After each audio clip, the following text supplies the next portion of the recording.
Minha fé precisa de mim pra viver o amor sem fim. Só a Escritura vai me guiar, a palavra de Deus vai me sustentar. Bem-vindos a mais uma exploração aprofundada.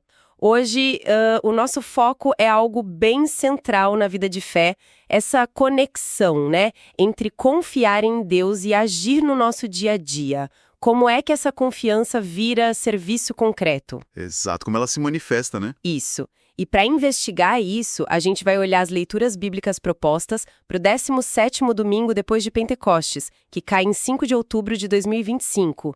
A nossa ideia aqui é desvendar o que essas passagens lidas juntas, sabe, nos mostram sobre essa confiança total e o serviço fiel. Então vamos lá, vamos começar a abrir essas ideias. É muito interessante, né? Porque a gente pega textos de, épocas muito diferentes e gêneros diferentes. Temos um salmo, uma profecia, uma carta, um trecho do evangelho. Sim, uma variedade grande. E eles parecem começar entre si apontando para eu chamaria de uma fé que acontece. Uma fé que não fica só na cabeça, sabe? Fé que acontece? Gostei disso. Não é uma fé só intelectual ou passiva, né? O ponto principal é essa confiança ativa em Deus, uma entrega mesmo, que naturalmente leva a pessoa a servir. Mas, olha com uma característica importante, a humildade. Humildade. Fica claro que a força, o valor dessa ação vem de Deus. Não é um esforço humano para ganhar aplauso ou reconhecimento, entende? Entendi. Essa ideia de uma fé que se torna visível, tangível, é bem forte. Vamos começar então pelo Salmo 62. Ele parece ser um bom ponto de partida, né? Fala de segurança, de refúgio. Sem dúvida. Ele lança a base. O versículo 5 é muito direto. Somente em Deus encontro paz e nele ponho a minha esperança. O clima ali parece ser de dificuldade, né? O salmista está dizendo que a segurança de verdade não está no poder, não está no dinheiro. Não mesmo. Mas está só em Deus. Soa como uma declaração de dependência total, né? Especialmente quando tudo mais parece instável. E a oração que o material sugere para essa leitura reflete bem isso. Entregar as preocupações para Deus, reconhecer Ele como a rocha firme. E essa paz que o Salmo fala, ela é fundamental. Não é só ausência de problema lá fora, que é o que a gente costuma buscar, né? É verdade. É mais uma tranquilidade que vem de dentro.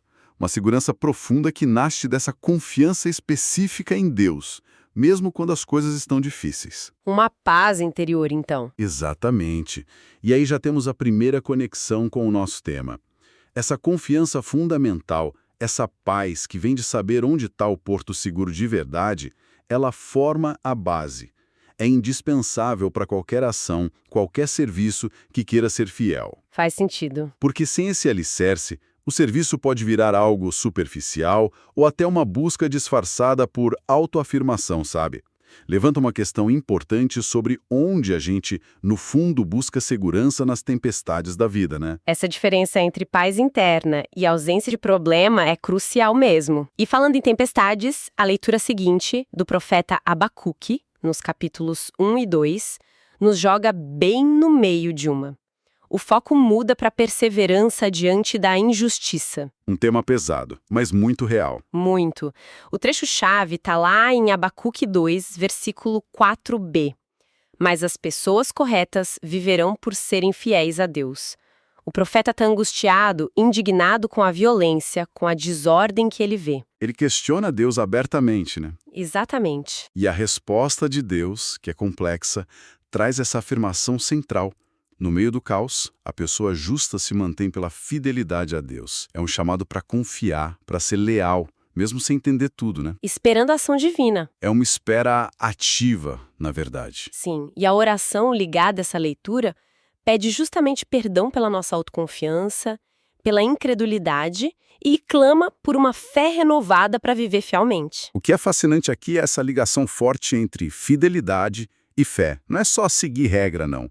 É uma constância, uma lealdade que nasce dessa confiança profunda em Deus, mesmo quando a gente não entende os caminhos dele ou a justiça parece demorar muito. Uma lealdade que vem da confiança. Isso. Então, a fé, para o Abacuque, não nos deixa cegos para a dor ou para a injustiça. Pelo contrário, Ela dá um chão firme para a gente viver direito, apesar disso tudo. Entendi. Olhando de forma mais ampla, a fé aqui aparece quase como um ato de resistência.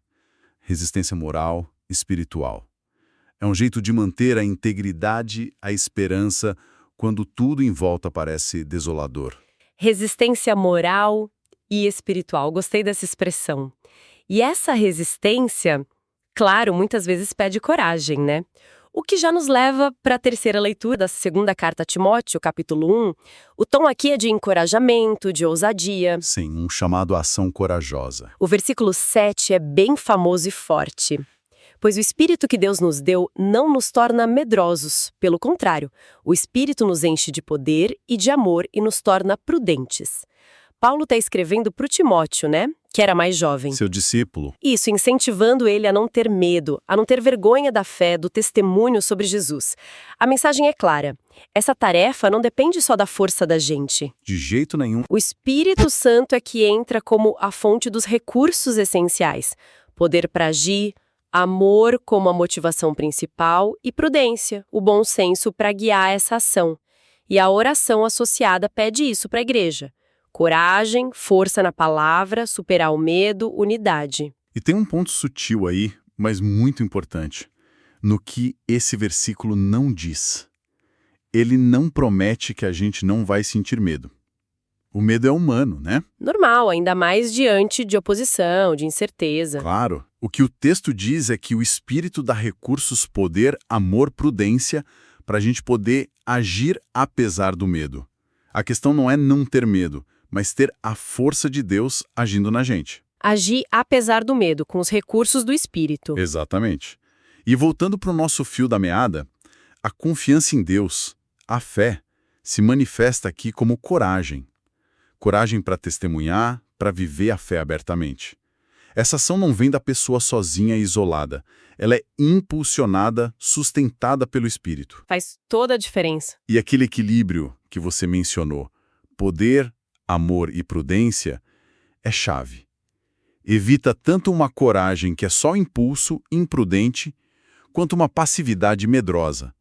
É uma força direcionada pelo amor e guiada pelo discernimento. Esse equilíbrio entre poder, amor e prudência é realmente algo para a gente pensar. Poder sem amor pode ser destrutivo, né? E sem prudência pode ser inútil. Isso nos leva certinho para a última leitura, do Evangelho de Lucas, capítulo 17, versículos 1 a 10. A conclusão do ciclo, digamos assim?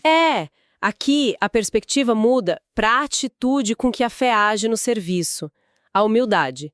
Jesus fala sobre tropeço, perdão, fé, e aí ele fecha com uma afirmação que pode soar até meio chocante, especialmente o versículo 10. O versículo dos servos inúteis. Esse mesmo.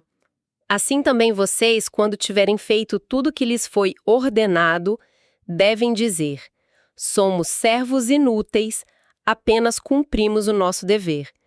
Essa expressão, servos inúteis, mesmo depois de fazer tudo certo, dá o que pensar, né? Qual o sentido disso? É forte, realmente. O contexto parece indicar que Jesus está desafiando qualquer ideia de que servir a Deus gere algum mérito especial, algum direito à recompensa. Cumprir o que Deus pede, ou seja, servir, é apresentado como o dever básico de quem se vê como servo. O esperado, né? Isso. Não é para se vangloriar ou esperar tratamento VIP. E a oração que acompanha essa leitura pega bem essa ideia. Pede disposição para servir com humildade, com alegria, focando no bem do outro, na glória de Cristo e não no reconhecimento para si. Essa passagem de Lucas bate de frente com aquela tendência que às vezes é sutil na gente de ver as boas obras, o serviço como um jeito de juntar créditos com Deus, sabe? Sei bem como é. Ela reforça que servir é resposta natural, esperada, faz parte da fé genuína, não é moeda de troca para receber bênção ou salvação, é expressão de gratidão, é reconhecer o nosso lugar diante de Deus. Uma resposta natural da fé. Isso. E aqui talvez a gente veja o ponto alto dessa ligação entre fé e ação. Aquela confiança total em Deus que a gente viu nas outras leituras, ela deságua nesse tipo de serviço. Um serviço que não busca recompensa aqui na terra, nem aplauso, nem status. Ele simplesmente flui da gratidão e daquele senso de dever cumprido, com humildade, É a fé agindo sem esperar nada em troca, a não ser a alegria de obedecer. Então, tentando amarrar tudo que a gente conversou. Sim, vamos juntar as peças. Parece que emerge um caminho, né? A fé em ação. Começa com aquela confiança básica em Deus, como refúgio, como paz, lá do Salmo 62. O fundamento. Daí, essa confiança alimenta a fidelidade, a perseverança para viver direito, mesmo no meio do caos, como em Abacuque. A resistência fiel. Essa fidelidade, por sua vez, é fortalecida, capacitada pela coragem que vem do Espírito, que dá poder, amor, prudência, como vimos em 2 Timóteo. A capacitação divina. E tudo isso se concretiza no serviço humilde, feito como um dever natural, sem buscar mérito para si, como Jesus ensina em Lucas. Exatamente. O ciclo se fecha. Confiança, fidelidade, coragem capacitada, serviço humilde. Essa costura das leituras ajuda muito a visualizar o processo todo. Então, resumindo a ideia central, a fé não é algo parado, passivo. Ela começa na confiança em Deus, mas ela transborda naturalmente para a ação. Inevitavelmente. Seja essa ação, o serviço, o testemunho, a perseverança fiel, e essa ação tem essas marcas, a coragem que vem do Espírito e a humildade de quem se entende como servo. Perfeito. A mensagem que parece saltar dessas fontes é que a fé que Deus dá é, ao mesmo tempo que sustenta a gente nas dificuldades e o que impulsiona para agir no mundo. Fé e ação andam juntas, né? Inseparáveis. Mas assim, o que isso significa no nosso dia a dia? Olha, significa de forma bem prática que não dá para ter uma sem a outra de maneira autêntica, sabe? Uma fé que não vira ação concreta, serviço, fidelidade, coragem, amor, buscar justiça, corre o risco de ser vazia. Só teoria. Uma fé morta, como diz Tiago. Exato. E por outro lado, uma ação, mesmo que pareça cristã por fora, se ela não nasce de uma confiança verdadeira em Deus e não tem a marca da humildade, pode virar só seguir regras, legalismo, ou busca por reconhecimento, ou um ativismo sem raiz espiritual. Entendo. Muda a perspectiva. Muda. Essa compreensão pode alterar como as pessoas veem suas tarefas, suas responsabilidades de cada dia. Cada ato de serviço, mesmo os pequenos, os que ninguém vê, se for feito a partir dessa confiança e com humildade, ganha um significado diferente.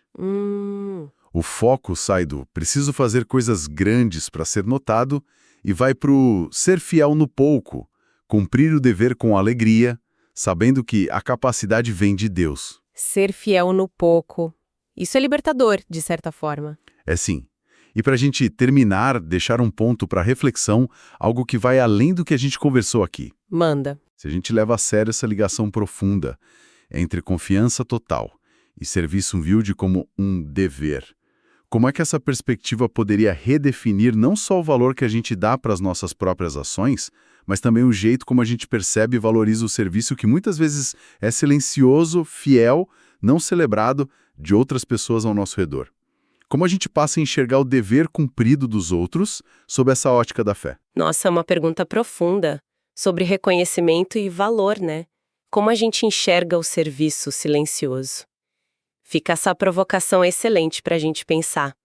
E com ela, acho que chegamos ao final da nossa análise de hoje. Foi uma ótima conversa. Foi sim. Que Deus abençoe com uma feliz reflexão. Fiquem na paz. Somente a Escritura, somente pela graça, só pela fé em Jesus.